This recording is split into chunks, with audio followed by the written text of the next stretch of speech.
नमस्कार, आप देख रहे हैं वीके न्यूज में अमित भोबिया। 15 अगस्त का दिन पूरे देश में धूमधाम से मनाया जाने वाला दिन। आपको मोटरसाइकिल पर, गाड़ी पर, घरों पर, दफ्तरों पर, स्कूलों में, गांव में, शहरों में जिधर भी नजर जाएगी तिरंगा लहराता नजर आएगा। हरियाणा में एक ऐसा गांव है जहां तिरंगा नहीं लहराया जाता। वो हरियाणा जिसकी रग रग में देशभक्ति है। किसी भी दिशा से हरियाणा में घुस जाइए, आपको 14-15 वर्ष के बच्चे सड़कों के आसपास दौड़ लगाते नजर आएंगे, सेना में भर्ती होने की तैयारी करते नजर आएंगे। जिस गांव में तिरंगा नहीं फहराया जाता, उस गांव से भी देश की सुरक्षा के लिए जवान जाते हैं। सवाल ये कि फिर तिरंगा क्यों नहीं फहराया जाता? जवाब जानना चाहते हो तो देखिए ये रिपोर्ट। इस सवाल का इतिहास ढूंढने के लिए हमने इतिहास के कुछ पन्ने खंगाले। पन्ने पलटते पलटते हम सन 1857 में पहुंच गए और यहीं से शुरू होती है वो अमर कहानी जिसने इस गांव के देशभक्तों को तिरंगा न फहराने के लिए मजबूर कर दिया। वक्त 1857 की उस गदर का था जब अंग्रेजी हुकूमत के खिलाफ हिंदुस्तानी वीरों ने आवाज बुलंद कर दी थी। हरियाणा में भी अंग्रेजों के खिलाफ चिंगारी भड़क उठी थी। रोहनाथ गांव इसका केंद्र था। रोहनाथ गांव हरियाणा के हिसार जिले के हांसी शहर से कुछ मील दूर दक्षिण पश्चिम में बसता है। ये वही गांव है जहां आज भी तिरंगा नहीं लहराया जाता। तपती गर्मी के दिन थे। रोहतान के लोगों ने अंग्रेजी हुकूमत के खिलाफ जंग छेड़ दी थी। ब्रिटिश अफसरों को गांव से खदेड़ दिया गया था और इस जंग में कुछ ब्रिटिश अफसर मारे गए। ब्रिटिश सरकार ने बदला लेने के लिए हांसी, हिसार और सिरसा से ईस्ट इंडिया कंपनी की बटालियन को रोहनाथ भेज दिया। बदले की भावना से आई इस ब्रिटिश सेना ने गांव वालों को बेरहमी से मारा। अंधाधुंध तोप के गोले दागे। इससे लगभग 100 से ज्यादा लोग मारे गए।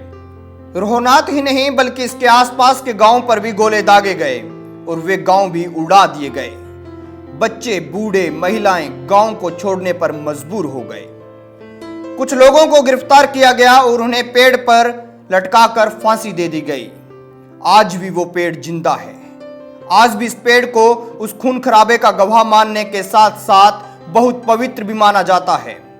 इस जंग के प्रमुख थे नोंदा जाट, स्वामी बृहदास बैरागी और रूपा खत्री।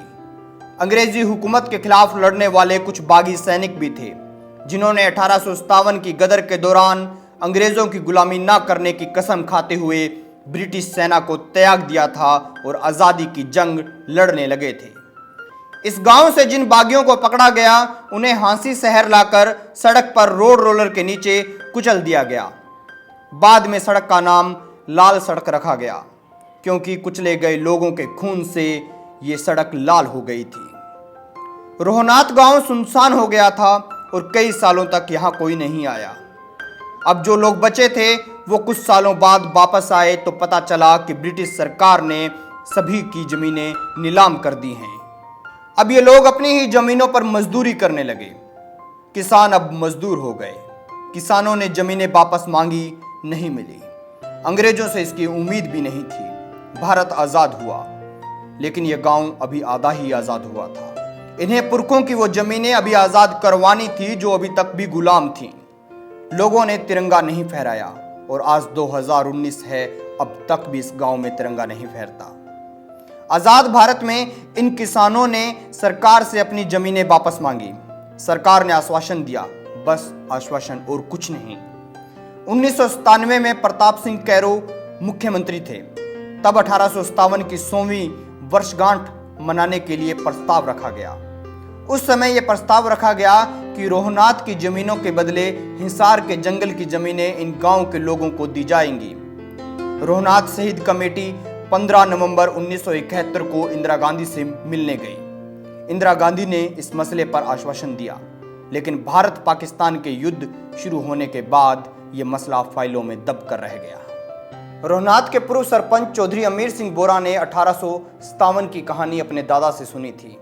उस घटना को बताते हुए 82 साल के अमीर सिंह आज भी भावुक हो जाते हैं। अमीर सिंह बताते हैं कि राजस्व रिकॉर्ड के मुताबिक 20,656 बीघा जमीन जब्त की गई थी जिसे उमरा, सुल्तानपुर, धंधेरी और मजादपुर के रहने वाले 61 लोगों में मात्र 8100 रुपये में बांट दिया गया। इस गांव को जमीन देने के नाम पर आज भी आश्वासन ही दिया जा रहा है। 23 मार्च 2018 को मुख्यमंत्री मनोहर लाल खट्टर गांव में तिरंगा लहराने पहुंचे और मुआवजे के नाम पर नए नए वादे किए, लेकिन गांव के लोगों ने साफ कह दिया कि हम तब तक तिरंगा नहीं लहराएंगे जब तक हमारी ज़मीनें वापस नहीं दी जाती और हमारे पूर्वजों को स्वतंत्रता सेनानी के बराबर दर्जा नहीं दिया जाता। दोस्तों, इस गांव को आश्वासन आश्वासन आश्वासन बस आश्वासन ही मिले हैं और कुछ नहीं। सरकार को हम यही कहना चाहेंगे कि बहुत दे दिए आश्वासन, अब इस देश भक्त गांव को इनकी ज़मीन भी दे दीजिए ताकि ये अपना तिरंगा लहरा सकें। दोस्तों, आपका इस विषय पर क्या सोचना है कमेंट बॉक्स में ज़रूर बताएं। वीडियो अच्छा लगे तो लाइक करें, शेयर करें और खबरों से जुड़े रहने के लिए देखते रहिए वीके न्यूज़।